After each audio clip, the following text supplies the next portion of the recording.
దేవునికి వందనములు. ప్రభునందు ప్రియమైనటువంటి వార్లారా, ఈ రాత్రికాల సమయంలో జరుగుతున్నటువంటి ఉపవాస ప్రార్థన కూడికకు సిద్ధపడి ఈ వాక్యాన్ని వింటున్నటువంటి ప్రతి ఒక్కరికి కూడా వందనములు తెలియపరచుచున్నాను. ఈ సమయంలో ప్రార్థన చేసుకుని వాక్య ధ్యానంలోనికి ప్రవేశిద్దాం. ప్రార్థన చేసుకుందాం. మహాపరిశుద్ధుడును ప్రేమగల మా తండ్రి, నీ నామానికి స్తుతులు స్తోత్రాలు చెల్లిస్తూ ఉన్నాం. ఇది మాకు ప్రత్యేకమైనటువంటి సమయం. నీ శిలువ రక్తం చేత మమ్మల్ని అందరినీ కూడా నీ సొత్తుగా మార్చుకొని మమ్మల్ని అందరినీ కూడా ఈ విధంగా ఉపవాస ప్రార్థన కోసం ప్రేరేపిస్తూ ఉన్నారు. మేమేమై ఉన్నామో, మా ఎడల నీవేమై ఉన్నావో మేము గ్రహించుకుని నాయన, విశ్వాసంతో నీవు చేసినటువంటి కార్యాన్ని బట్టి, మమ్మల్ని రక్షించిన విధానాన్ని బట్టి నాయన, మేము సరిగా నిన్ను అవగాహన చేసుకునేలాగా మా మనస్సును నీ సన్నిధులు కేంద్రీకరిస్తూ ఈ యొక్క ఆరాధన అంతట్లో కూడా మీరు తోడుగా ఉండి నడిపించమని యేసుక్రీస్తు అతి పరిశుద్ధ నామమును బట్టి ప్రార్థన చేస్తూ వేడుకుంటున్నాం మా తండ్రి. ఆమేన్. ఈ ప్రత్యేకమైనటువంటి సమయంలో వాక్యాన్ని మనందరం కూడా ధ్యానం చేసుకుందాం. How to be happy. ఆనందంగా ఉండటం ఎలాగా? ఒక చోట ఈ విషయమై ఒక చర్చ జరిగింది. అందరూ వాళ్ళ యొక్క అభిప్రాయాలను తెలియపరచడం జరిగింది. ఒకరేమో మంచి శాలరీ ఉన్నటువంటి జాబ్ ఉంటే జీవితాన్ని ఆనందంగా గడపొచ్చు అని చెప్పారు. ఒకరైతే మంచి బిల్డింగ్, అలాగే బ్యాంక్ బ్యాలెన్స్ అన్నీ సమకూరితే ఆనందంగా గడపొచ్చు అని వాళ్ళు చెప్పారు. అలాగే ఒకరైతే ఆరోగ్యం, అందమైనటువంటి భార్య, అందమైన ఆహారం కూడా ఉంటే జీవితాన్ని ఆస్వాదించవచ్చు అని కూడా కేవలం బాహ్య సంబంధమైనటువంటి వాటిని మాత్రమే వ్యక్తపరుస్తూ సంతోషం అంటే ఇదే అని సంతోషాన్ని భౌతికమైన విషయాలకు ఆపాదించడం జరిగింది. బైబిల్లో సొలొమోను 3000 సంవత్సరాల క్రితం సొలొమోను మహారాజు ఆనందంగా గడపటం ఎలాగా అని తనలో తాను ప్రశ్న వేసుకుని తన హృదయాన్ని సంతోషపెట్టుకోవడానికి ధనాన్ని పోగేసుకున్నాడు. రాజమందిరాలు కట్టించాడు, అంతఃపురాలు కట్టించాడు, భోగభాగ్యాలన్నీ అనుభవించాడు, ఘనతను సంపాదించుకున్నాడు. అన్నీ సంపాదించుకున్న తర్వాత అతని మనసులో నిరాశ ఏర్పడింది, ఒంటరితనం ఏర్పడింది. తన చుట్టూ తను ఏమైతే సాధించాడో, సంపాదించాడో అవన్నీ కూడా వేస్ట్ వేస్ట్ వేస్ట్ అనడం మొదలుపెట్టాడు. 3000 సంవత్సరాల క్రితం సొలొమోను సంతోషపెట్టుకోవటానికి ఏమైతే పోగేసుకున్నాడో, ఈ లోకంలో ఈ రోజున అలాంటి వాటినే మనం కూడా వెతుకుతున్నాం. సంతోషం వాటిలోనే వెతుక్కుంటున్నాం బైబిల్ చదివినప్పటికీ కూడా. ప్రియమైనటువంటి వాళ్ళ, ఈ భౌతికమైనటువంటి లోకంలో మనం అనుభవించేవన్నీ కూడా కేవలం వస్తు సంబంధమైనటువంటివి మాత్రమే, పదార్థ సంబంధమైనటువంటి వాటి మాత్రమే. అలాంటి వాటికి ఆకర్షితులమే రోజు రోజుకి అవి నిజమని భ్రమపడిపోతూ ఉంటాం. కానీ వాక్యం చెప్పేది ఏంటంటే, కంటికి కనిపించనిదే నిత్యమైనటువంటిది. 2 కొరింథీయులకు రాసిన పత్రిక 4వ అధ్యాయం 18వ వచనంలో, మేము దృశ్యమైన వాటిని కాక అదృశ్యమైన వాటిని నిదానించి చూచుచున్నాం కనుక మేము అధైర్యపడం. ఎలా అనగా, అదృశ్యమైనటువంటివి నిత్యములు, దృశ్యమైనటువంటివి అనిత్యములు. ఈ భౌతిక ప్రపంచం గుండా మనం ప్రయాణం చేస్తున్నాం, ఆత్మీయ లోకం వైపు ప్రయాణం చేస్తున్నాం. పెద్ద తాళం కప్పైనా చిన్న తాళంతో తీయాలి. అలాగే క్రీస్తు అనేటటువంటి తాళంతో మనమందరం కూడా ఈ లోక ప్రయాణం చేస్తూ ఉన్నాం. కాబట్టి క్రీస్తులో గడిపితే నిజమైనటువంటి ఆనందం. ఒక సినిమా స్టార్ ఆనందాన్ని డబ్బుతో కొనుక్కోవాలి, డబ్బుతో అనుభవించాలి అని అనుకుంది. డబ్బుతో దేన్నైనా కొనుక్కోవచ్చు అని నమ్మింది. అలా తన సౌందర్యాన్ని, ప్రతిభను, పలుకుబడితో ఆనందాన్ని అనుభవించాలా అని అనుకుంటూ ఉంది. తనకు తెలియకుండానే నిరాశకు గురైంది. తనకు తెలియకుండానే ఒంటరితనానికి దొరికిపోయింది. అన్నీ ఉన్నాయి, కానీ మనసులో ఏదో చింత, చికాకు. కాబట్టి నిజమైనటువంటి ఆనందం అనేటటువంటిది మన చుట్టూ ఉన్నటువంటి పరిసరాల్లో లేదు, వస్తువుల్లో లేదు. నిజమైన ఆనందం మన హృదయాల్లో ఉంది. మనం ఏమై ఉన్నామో దాన్ని బట్టి ఆనందం అనేటటువంటిది ఉంటుంది. నువ్వు ఎంచుకున్న దాన్ని బట్టి ఆనందం అనేటటువంటిది ఉంటుంది. యెహోవా యందు భయభక్తులు కలిగి ఆయన ఆజ్ఞలను బట్టి ఆనందించువాడు ధన్యుడు. కాబట్టి మన ఆనందం ఎక్కడ ఉంది అని ప్రశ్నించుకుంటే మనం ఆలోచించాలి. మనం సృష్టించినటువంటి వానిలో ఉంది. ఎందుకంటే మనం ఆయన పోలికలో సృష్టించబడ్డాం కాబట్టి, మళ్ళా ఆయన పోలికలోనికి తేబడితేనే మనలో నిజమైనటువంటి సంతోషం అనేటటువంటి దాన్ని మనం అనుభవిస్తాం. యెహోవా యందు ఆనందించడం వలన మీరు బలము పొందేదరని నెహెమ్యా 8వ అధ్యాయం 10వ వచనంలో చెప్తున్నాడు. మనల్ని సృష్టించినటువంటి వానితో సహవాసం చేస్తేనే మనం ఆనందంగా గడపగలుగుతాం. అలా కాకుండా సొలొమోను ఏం చేశాడు? సొలొమోను మత్తెక్కించే పానీయాల్లో సంతోషించాలనుకున్నాడు. స్త్రీలను వివాహం చేసుకోవటం ద్వారా ఆనందాన్ని పొందాలనుకున్నాడు. కానీ అదే విషయంలో అతడు ఫెయిల్ అయ్యాడు.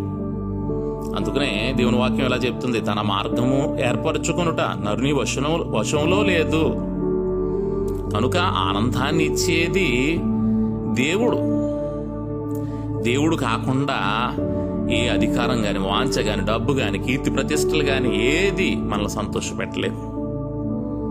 దేవుడు నరులను యథార్థవంతులుగా సృష్టించాడు. కానీ వారు ఆయన నుండి దూరమయ్యేటట్లుగా వివిధ తంత్రములను వారు కల్పించుకున్నారు. ఆనందం కోసం ఆనందం ఇచ్చే దేవుణ్ణి వదిలిపెట్టేసి ఆనందం కోసం వివిధ తంత్రాలు కల్పించుకొని భ్రమపడుతూ ఉన్నది లోకం.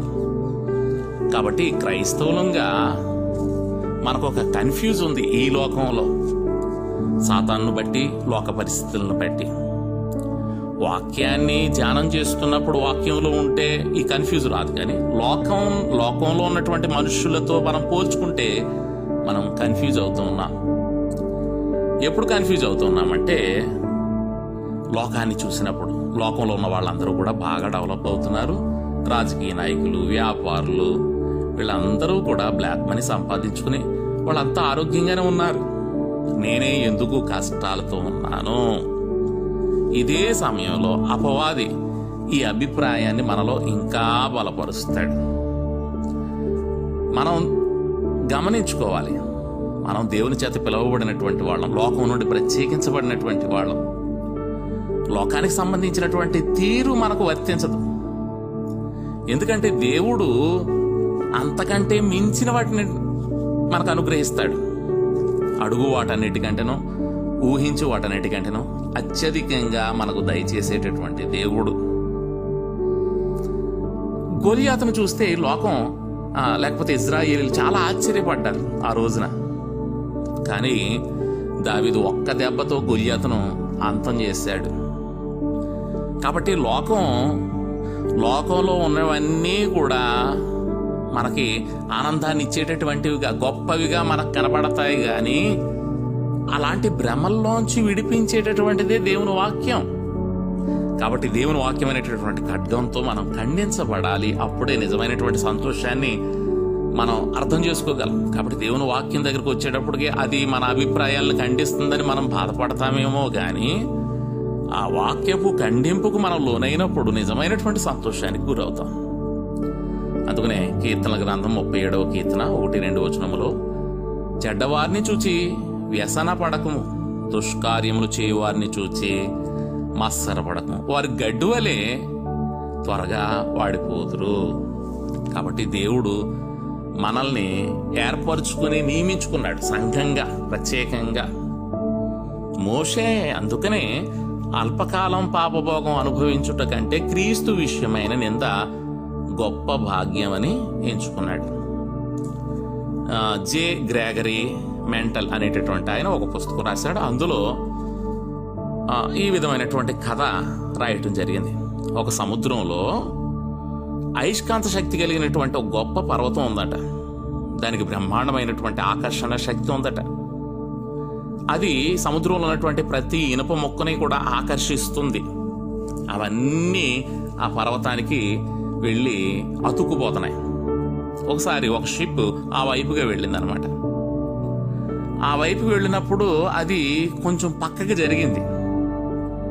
అలాగా పక్క జరుగుతూ ఉండగా ఆ షిప్లో ఉన్నటువంటి ఆ నట్లు, బోట్లు, లాంగరు ఇవన్నీ కూడా ఆ పర్వతం లాగేసుకుంది. ఇలాగా నట్లు, బోట్లు అన్నీ విడిపోతూ ఉంటుంటే అందులో ఉన్నటువంటి ఆ వుడ్ అంతా కూడా విడిపోవడం జరిగింది. షిప్లో ఉన్నటువంటి వుడ్ అంతా కూడా మొత్తానికి షిప్ బద్దలైపోయి మొత్తం మునిగిపోయిందనమాట. క్రైస్తవులంగా మన సాక్ష్యాన్ని పాడు చేసేటటువంటి ఈ లోకంలో ఎన్నో విషయాలుంటాయి. లోకంలో ఉన్నటువంటి ఫ్యాషన్, లోకంలో ఉన్నటువంటి స్టైల్, ఇవన్నీ ఆకర్షణలకు మనం గురైపోయి మన షిప్ క్రిస్టియన్స్గా, క్రైస్తవులంగా మన షిప్ ఈ లోకంలో మునిగిపోతూ ఉంది. కాబట్టి లోకం అనేటటువంటి దాన్ని మనం లోపలికి తెచ్చుకోకూడదు, మునిగిపోతాం. కాబట్టి సంతోషం అనేటటువంటి విషయం, మనం బైబిల్ చదువుకుంటున్నాం, బైబిల్ చదువుకుంటూ ఈ లోకంలో ఉన్నాం. ఈ లోకంలో ఉన్నటువంటి మనం ప్రత్యేకంగా పిలువబడ్డాం దేవుని వాక్యం దగ్గరికి. కాబట్టి దేవుని వాక్యంలో ఉన్నటువంటి సంతోషం ఏంటో మనం వెతుక్కోవాలి. అలా కాకుండా బైబిల్గా చదివేసేసి ఈ లోకానికి తిరిగిపోతూ ఎప్పటికప్పుడు మనం లోక విషయాల్ని కూడా మన మనసులోకి తెచ్చేసేసుకుంటే సంతోషం అనేటటువంటి దానికి అర్థం ఇవ్వటానికి మనం కన్ఫ్యూజ్ అయిపోతూ ఉంటాం. అందుకనే ఈ లోకం సంతోషం అనేటటువంటి పదాన్ని తలకిందులుగా మార్చేసింది.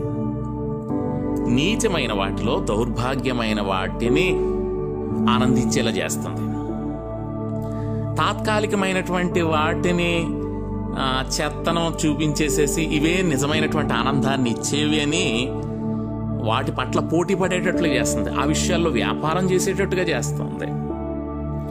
ఒక రకంగా లోకానికి మతి భ్రమించింది. అందుకనే తల్లకిందులుగా వేలాడుతూ అదే ఆనందంగా చూపిస్తుంది. ఆ లోక మత్తులో మనల్ని పడేస్తుంది.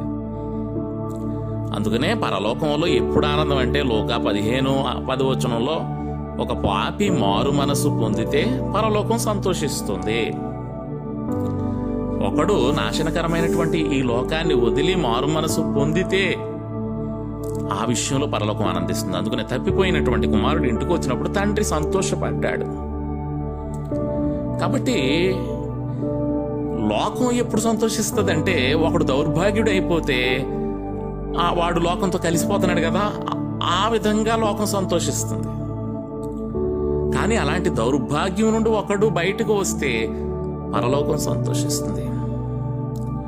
కాబట్టి ప్రభు సువార్తను ప్రకటిస్తూ దేవుని రాజ్యం సమీపంగా ఉంది, మారు మనసు పొందండి అని ఆయన సువార్త ప్రకటించాడు. కాబట్టి మనం ఆ కన్ఫ్యూజ్ నుండి బయటకు రావాలి. సంతోషం అనేటటువంటి వాటి విషయంలో మనం వాక్యంలో సంతోషిస్తున్నామా, లోకంలో సంతోషిస్తున్నామా? వాక్యాన్ని తీసేసుకుని మళ్ళా లోకంలోనికి వెళ్ళి నిజమైనటువంటి సంతోషం ఏమిటి? అందుకనే మనం తల్లకిందులుగా ఉన్నాం. నవ్వాల్సినప్పుడు ఏడుస్తాం, ఏడాల్సినటువంటి విషయాల్లో నవ్వుతాం. అంత తికమకగా ఉంటుంది మన జీవితం, అంత రివర్స్గా ఉంటుంది మన జీవితం. అందుకనే ఆనాడు క్రైస్తవులు సువార్త ప్రకటిస్తూ ఉంటుంటే అపోస్తుల కార్యములు 17:6 వాళ్ళు అనేవారు, వ్యతిరేకులు అనేవారు, భూలోకమును తలకిందులు చేసిన వారు ఇక్కడికి కూడా వచ్చి ఉన్నారు. క్రైస్తవుల గురించి అంటున్నటువంటి మాట అన్నమాట. ఇప్పటికీ కూడా సువార్త ప్రకటిస్తూ ఉంటుంటే మన విషయమై వ్యతిరేకులు అదే విధంగా నిందిస్తూ ఉంటారు. భూలోకమును తల్లకిందులుగా చేయువారు. వాస్తవానికి వాళ్ళు చెప్పినటువంటి మాట నిజమే. అందులో నిజమైనటువంటి అర్థం ఏంటంటే తలకిందులైనటువంటి భూమిని సరైన రీతిలో పెట్టేటటువంటిదే సువార్త. పాపం వలన భూమి తలకిందులైంది. పాపం వలన ఈ భూమి మీద సంతోషం అనేటటువంటి పదాన్ని తల్లకిందులుగా చేసింది లోకం. కాబట్టి సువార్త ఏం చేస్తుంది? అబద్ధాన్ని నిజం చేస్తుంది. నిజాన్ని అబద్ధం చేసేటటువంటిది లోకమైతే, సువార్త అయితే అబద్ధాన్ని నిజం చేస్తుంది. ఈ లోకం ఏం చేస్తుంది అంటే దుర్మార్గుడిని మంచివాడు అంటది, మంచివాడిని దుర్మార్గుడు అంటది, కిందకి మీదగా మీదకి కిందగా తల్లకిందులుగా చేసేస్తుంది. కాబట్టి తల్లకిందులైనటువంటి ఈ లోకాన్ని సువార్త ఏం చేస్తుందంటే సరైన రీతిలో పెడుతూ ఉంటది. అందుకనే ఇలాంటి చిక్కుల్లోంచి ఒక పాపి మారు మనసు పొందితే పరలోకం సంతోషిస్తుంది. కాబట్టి పరలోకపు ఉద్దేశాలను గ్రహించినటువంటి వారు, పరలోకంతో కలిసి సంతోషిస్తారు. కీర్తనలు 20వ కీర్తన 5వ వచనంలో, నీ రక్షణను బట్టి మేము జయోత్సవము చేయుచున్నాము. యేసుక్రీస్తు ఈ లోకంలో మనల్ని రక్షించాడు కాబట్టి సంతోషంలో ఉన్న అర్థాన్ని తెలుసుకోగలుగుతున్నాం. హృదయం నిండా ఎలా సంతోషించాలో కూడా మనం అర్థం చేసుకోగలుగుతూ ఉన్నాం. నిజమైనటువంటి సంతోషం అంటే అది. ఎందుకంటే పరలోకంలో దేవదూతలు ఆ ప్రకటన గ్రంథం 19వ అధ్యాయంలో చూసినప్పుడు అక్కడ వాళ్ళందరూ కూడా పరిశుద్ధులు దేవుణ్ణి స్తుతిస్తున్నారు. ఎందుకంటే క్రూర మృగం బబులోను కూలిపోయినందుకు.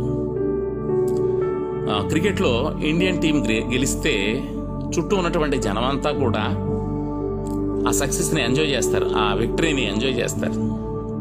కానీ ఒకటి గమనించాలి, వాళ్ళు కష్టపడలేదు, వాళ్ళు క్యాచ్లు పట్టలేదు, వాళ్ళు ఫీల్డింగ్ చేయలేదు, క్రికెట్ ఆడలేదు.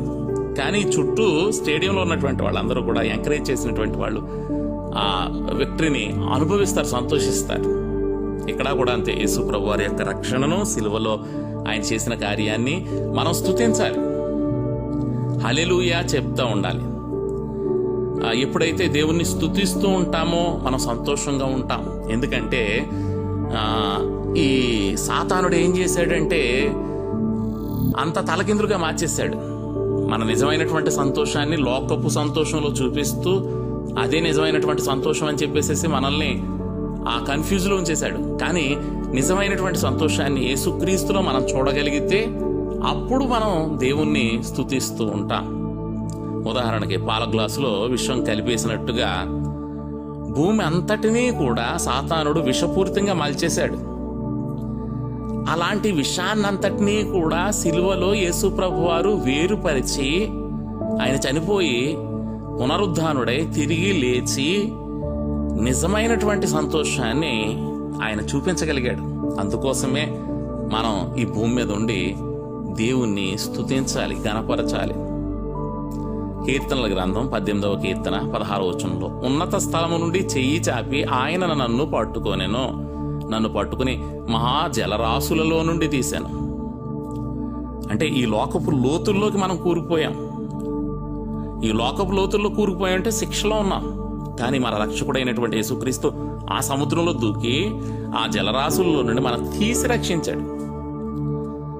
అంటే సముద్రంలో నుండి రక్షించాడు కాబట్టి లోక మాలిన్యం పూర్తిగా కడిగేశాడు. కాబట్టి మనం ప్రత్యేకంగా ఉన్నాం, వ్యత్యాసంగా ఉన్నాం. తోడు ఇళ్ల మధ్య గొర్రెలాగా మన స్వభావం ఉంది. కాబట్టి అందుకు మనం స్తుతించాలి. ఆయన పరాక్రమ క్రియలను బట్టి ఆయన స్తుతించుడి, ఆయన మహాప్రభావమును బట్టి ఆయన్ని స్తుతించండి. 150వ కీర్తన 2వ వచనం. కాబట్టి దేవుణ్ణి స్తుతించడానికి కారణం ఏంటంటే మనల్ని సంతోషభరితులుగా చేశాడు. సంతోషం అంటే నిజమైనటువంటి అర్థాన్ని మనకి ఇచ్చాడు. లేకపోతే సొలొమోన్ లాగా ఈ లోక సంతోషాల కోసం వెతుక్కుని చివరికి వచ్చేటప్పటికి నిరాశతో కృంగిపోయి ఆత్మహత్యలు చేసుకున్నటువంటి వాళ్ళు ఎంతో మంది ఉన్నారు. క్రికెట్ స్టార్స్ కానీ, సినిమా స్టార్స్ కానీ, ఇలాంటి వాళ్ళందరూ కూడా ఈ లోకం వాళ్ళకి ఘనతనిచ్చింది, అన్నీ ఇచ్చింది. కానీ ముసలప్రాయం వచ్చేటప్పటికి మాత్రం వాళ్ళకి అవి ఏమీ ఆనందాన్ని ఇవ్వలేదు. ఎందుకంటే ఆనందం అనేటటువంటిది హృదయానికి సంబంధించినటువంటిది. కాబట్టి అటువంటి హృదయాన్ని మార్చినటువంటి దేవుడు, ఆ రక్షణ ఇచ్చినటువంటి దేవుడు మనకు నిరీక్షణ ఇస్తున్నాడు. కాబట్టి ఆ నిరీక్షణను బట్టి ఆయన మీద ఆధారపడగలుగుతున్నాం, ఆయనతో నడవగలుగుతున్నాం. ఆయన రక్తం మనల్ని శుభ్రం చేస్తుంది. కాబట్టి శుభ్రం చేయబడినటువంటి హృదయాలు ఆనందంతో ఉంటాయి. ఆ మనస్సాక్షి నేరారోపణలు హృదయం మీద ఉండవు. కాబట్టి హృదయం నిండా దుఃఖం, నిరాశ అనేటటువంటి ఉండవు, ఇంకా సంతోషం ఉంటుంది. కాబట్టి హబక్కూకు ఒక మాట అంటున్నాడు, ద్రాక్ష చెట్లు ఫలించకపోయినను, ఒలివ చెట్లు కాపు రాకపోయినను, అంజూరపు చెట్లు పూత లేకపోయినను, చేనులో పైరు పంట రాకపోయినను, షాల్లో గొర్రెలు లేకపోయినను, నేను నా దేవుని యందు ఆనందించుచున్నాను. కాబట్టి ఏమీ లేకపోయినా నేను దేవునిలో ఆనందించుచున్నాను. కాబట్టి ప్రతి ఒక్కరూ, గొప్పవాళ్ళైనా పేదవాళ్ళైనా ఎవరికైనా దేవుని యొక్క సన్నిధిలో నిజమైనటువంటి సంతోషం దేనిలో ఉంది, దీన్ని గ్రహించగలిగితే నిరాశ అనేటటువంటిది మన దరిదాపుల్లోనికి రాదు, నిరుత్సాహం రాదు. ఎన్ని చూచినా, లోకంలో ఎన్ని చూచినా వాటితో పోల్చుకుని మనం బాధపడం. కారణం ఏంటంటే నిజమైనటువంటి సంతోషం దేవునిలో ఉందని గ్రహిస్తూ ప్రతి విషయంలో కూడా దేవుణ్ణి స్తుతిస్తూ మన నోటి నిండా కూడా నవ్వే ఉంటది, మన గిన్నె నిండి పొర్లుతూనే ఉంటది. మన చుట్టూ ఉన్నటువంటి పరిస్థితులను బట్టి మనం ఆనందించడం లేదు, మన లోపల ఉన్నటువంటి హృదయాన్ని బట్టే ఆనందించగలుగుతున్నాం. ఇదే నిజమైనటువంటి సంతోషం. మీ హృదయం మీరు పరిపూర్ణులగునట్లుగా మీరు అడగండి అని యేసుప్రభువు సెలవిచ్చాడు. మీ సంతోషం పరిపూర్ణమగునట్లుగా. కాబట్టి మన సంతోషం పరిపూర్ణమైనటువంటి దేనివల్ల అంటే దేవుణ్ణి అడిగే దాన్ని బట్టి, దేవుడిచ్చే దాన్ని బట్టి మనం పరిపూర్ణంగా సంతోషిస్తాం. కాబట్టి ఈ మాటల ద్వారా నిజమైన సంతోషానికి నిర్వచనాన్ని మనం ఇవ్వగలిగితే, మన నోటి వెంబడి మన హృదయంలోంచి ఇవ్వగలిగితే మనం రక్షణలో ఉన్నట్టే, దేవుణ్ణి హృదయపూర్వకంగా స్తుతించగలిగినట్టే. ఈ మాటల ద్వారా దేవుడు మనలందరినీ ఆదరించి దీవించి బలపరచునుగాక. ప్రార్థన చేసుకుందాం. మహా మహా మహా మహా మహా ఉన్నతుడు అయినటువంటి మా పరలోకపు తండ్రి, అక్కడ సింహాసనాసీనుడుగా ఉంటుండగా దేవదూతలన్నీ కూడా నేను స్తుతిస్తున్నాయి, పరిశుద్ధుడు పరిశుద్ధుడు పరిశుద్ధుడు అని. నాయన, మేమైతే ఈ అపవిత్రమైనటువంటి లోకంలో ఉన్నాం కాబట్టి మేము సంపూర్ణంగా ఆరాధించుటలో ఈ లోక మాలిన్యమును బట్టి మేము తొట్టిల్లిపోతూ ఉన్నాం. కాబట్టి నిజమైనటువంటి సంతోషాన్ని ఎరిగినట్లయితే హృదయపూర్వకంగా నిన్ను స్తుతిస్తూ ఉంటాం. ఎందుకంటే పరలోకంలో మా మార్పును బట్టే పరలోకం ఆనందిస్తూ ఉంది. కాబట్టి యథార్థమైనటువంటి ఆరాధన ఆత్మతో సత్యముతో నిండైన మనసుతో చేసేటటువంటిది. కాబట్టి నాయన, మేము నాయన సంతోషంతో కూడినటువంటి హృదయాలతో నిన్ను ఆరాధించడానికి సహాయం చేయండి. నిరాశతో నీ పాద సన్నిధానంలో ఉండటానికి నీకు ఇష్టం లేదు. కాబట్టి నాయన, నిరుత్సాహాన్ని విడిచిపెట్టి నిరీక్షణతో ఆనందిస్తూ నీ వాగ్దానాలను బట్టి కనిపెట్టే వాళ్ళంగా నీ మీద ఆనుకుంటూ ప్రార్థన చేయడానికి సహాయం చేయమని వేడుకుంటూ ఉన్నా. మరి 13వ తారీఖు మేము సాటర్డే దేవా మేము ఆరాధన పునఃప్రారంభించుకోబోతూ ఉన్నాం. 14వ తారీఖు ఆదివారం కూడా ఆరాధనలో పాల్గొనడానికి మీరు కృప చూపించి నాయన, మేము సంతోషంగా నీ పాద సన్నిధానంలో కూడుకొనటానికి సహాయం చేయమని మహిమయు ఘనతయు ప్రభావం నీకే ఆరోపిస్తూ యేసు పరిశుద్ధ నామమును బట్టి ప్రార్థన చేస్తూ వేడుకుంటున్నాం మా తండ్రి.